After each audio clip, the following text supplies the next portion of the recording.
Now, what we have been doing earlier on here,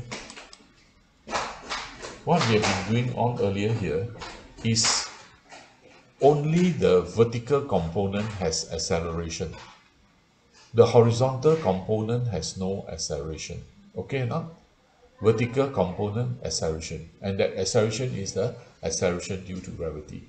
Horizontal component fixed, no acceleration. Okay, so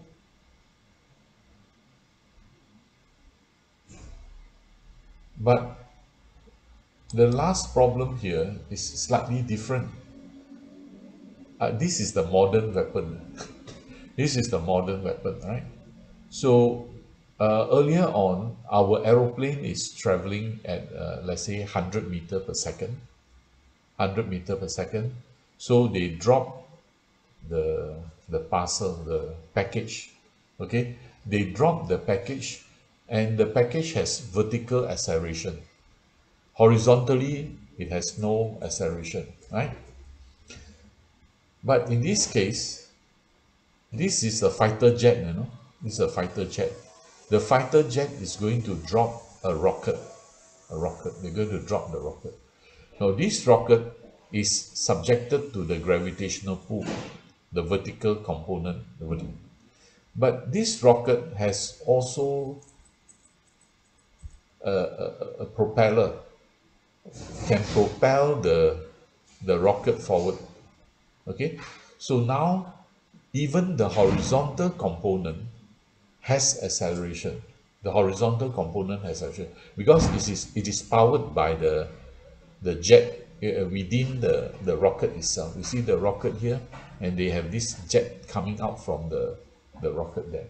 So the last problem, they have both acceleration due to gravity and acceleration horizontally due to the propelling of the rocket using the jet here.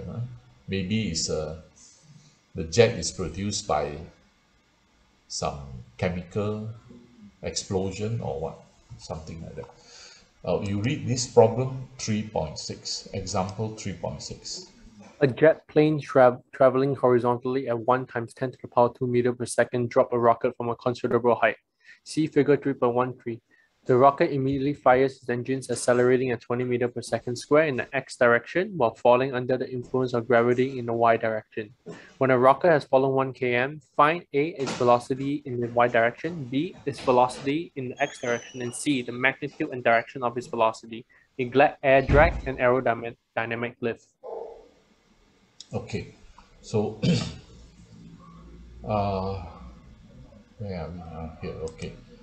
The jet plane traveling horizontally. So that means this is the initial horizontal velocity, right? Any initial vertical velocity? No, right? No. Then drops a rocket. Drops a rocket. Drop means you are not thrown downwards. It's just released vertically. So the horizontal velocity is this one, but the vertical velocity initially is 0. Okay, the rocket immediately fires its engine and accelerate at 20 in the x direction. So that means the horizontal direction has acceleration, and the acceleration is 20 meter per second. Then falling under the influence of gravity in the y direction. So they are trying to tell you that there are two acceleration, one due to gravity and the other one due to the rocket propelling itself. The rocket propel itself, after leaving the aeroplane, it propel itself with this acceleration.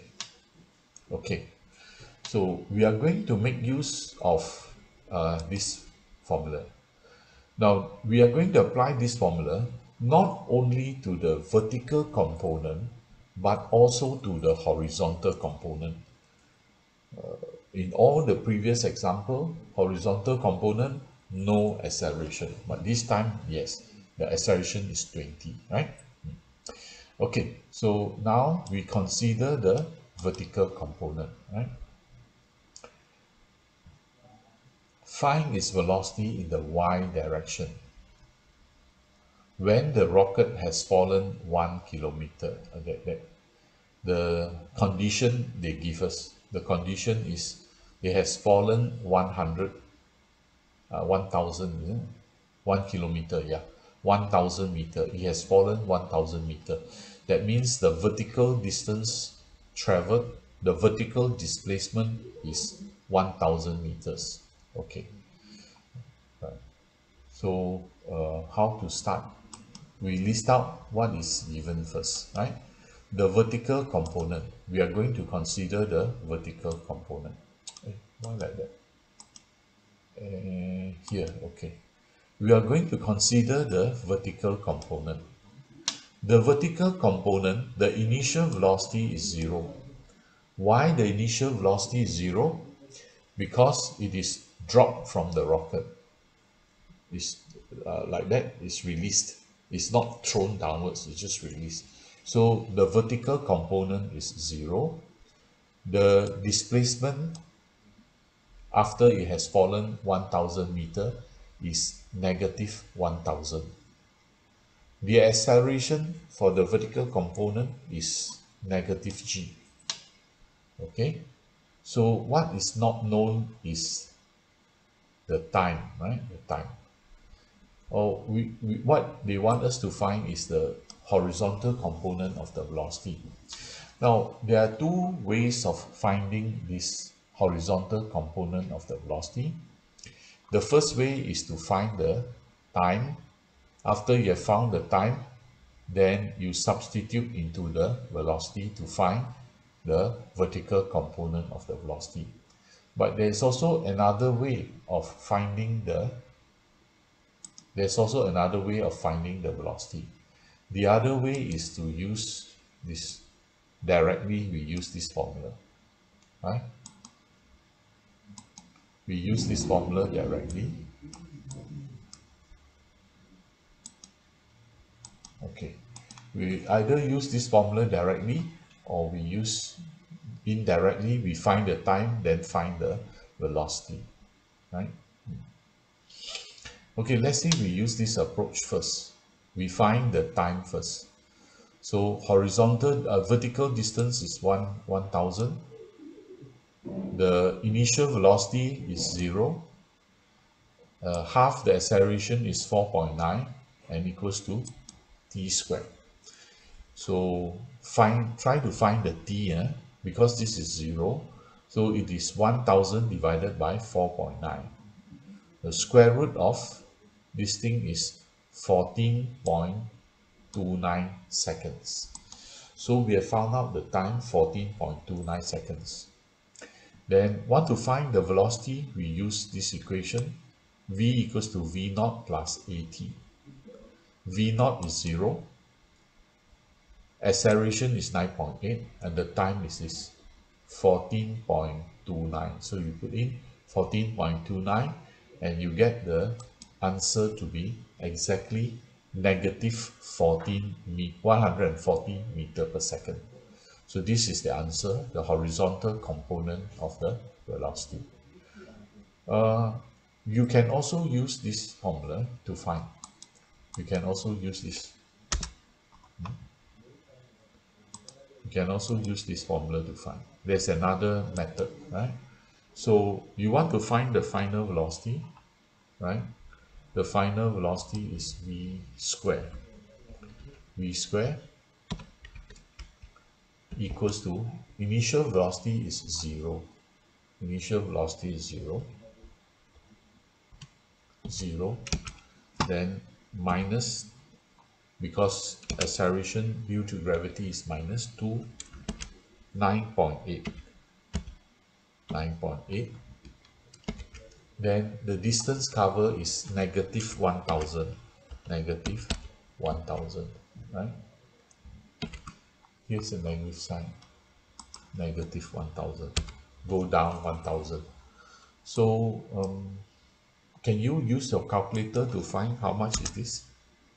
V equals to the square root of this thing. Square root of 2 times 9.8 times 1000. How much is this? 140. 140 also, right? 1000. So it's 140. So 140, 140 meter per second. So you can either find the time first, then substitute in to find the velocity, or if you use the other formula, then you can straight away find out the, so, okay, right. Uh, next part. Next part is its velocity in the x direction. The velocity in the x direction,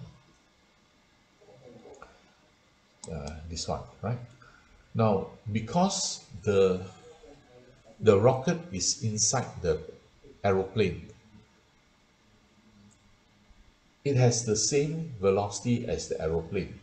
So even if you drop the rocket, actually it is not falling vertically down. Actually, it's also moving together with the rocket, moving together with aeroplane and going downward at the same time. So what happened is the initial velocity of the rocket has also the initial velocity of the aeroplane, which is 100 meter per second. Because it's traveling inside the aeroplane, it has the initial velocity of the aeroplane. Acceleration, horizontal acceleration, due to the propelling of the rocket, right, is 20 meter per second. And the time taken for it to drop 1000 meter, we have found out here, 14.29, round off to 14.3. So we know the initial velocity, horizontal velocity of the rocket, we know the acceleration of the rocket, and we know the time. What you need to find is what is the final velocity, horizontal component of the velocity. So the final one, you use this v equals to v naught plus at. So the initial velocity 100, acceleration 20, time taken 14.3. So when you multiply and add them together is 386 meter per second. So this is the time taken. This is the velocity after 14.3 meter. That means 14.3 seconds. That means after it has dropped 1000 meters, that will be the velocity. Okay, so this is the horizontal component of velocity. This 140 is the vertical component of the velocity. So again, we try to combine the two components together to find the magnitude and direction of its velocity. All right. So we have found the this one, the vertical component of the velocity. We have also found the horizontal component of the velocity. So here, how much is this? 386. Horizontal component, how much is it? 140. So we are going to merge these two together to find out what is the actual speed of the rocket. So how to merge these two components together? We use the Pythagoras theorem, right? We're going to use the Pythagoras theorem. So 140 square plus 386 square, then you square root the whole thing.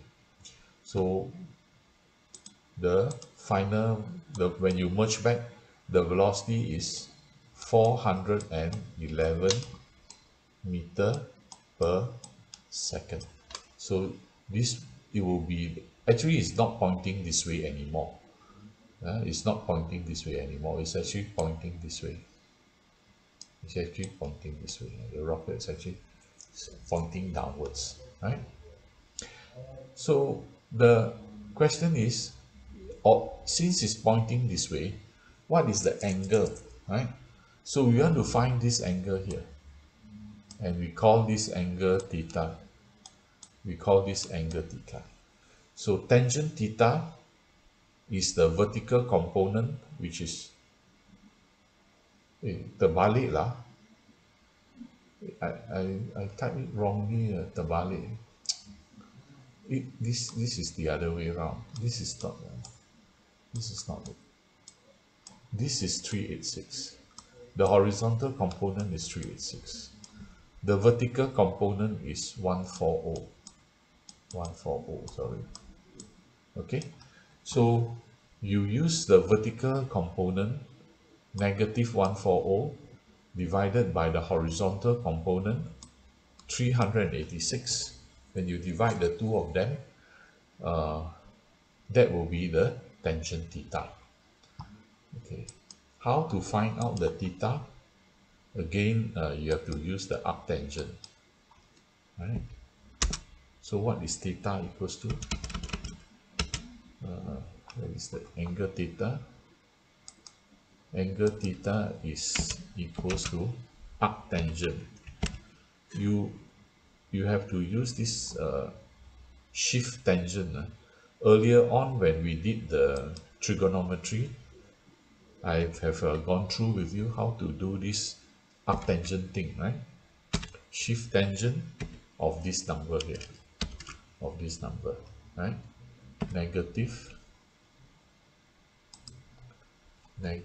140 divided by 386. 386. Okay. Oh. Okay. So you have to use the shift tangent of this thing to find out the theta. So the theta is negative 19.9 degrees. So very small the angle. It's not so sharp. It's not so sharp. It's something like this. It is not so sharp. 19 degrees is something like this only, right? Because the horizontal component is very big, so it cannot be very sharp down. If it is very sharp down, that means the vertical component is bigger than the horizontal component.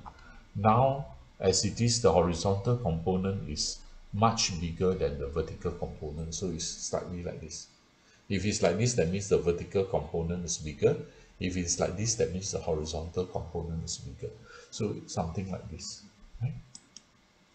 So let me summarize what we have done so far. Now, what we have done so far is the rocket is dropped from the aeroplane. When the rocket is dropped from the aeroplane, it has the vertical acceleration due to gravity.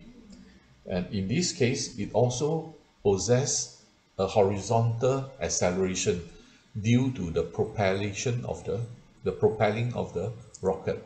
So when it's propelled, then it will have an acceleration forward. So both horizontal and vertical component.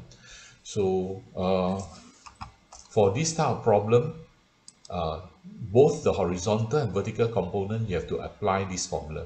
This formula is used for constant acceleration. Whenever there is acceleration and the acceleration is constant, you have to use this set of formulas, right?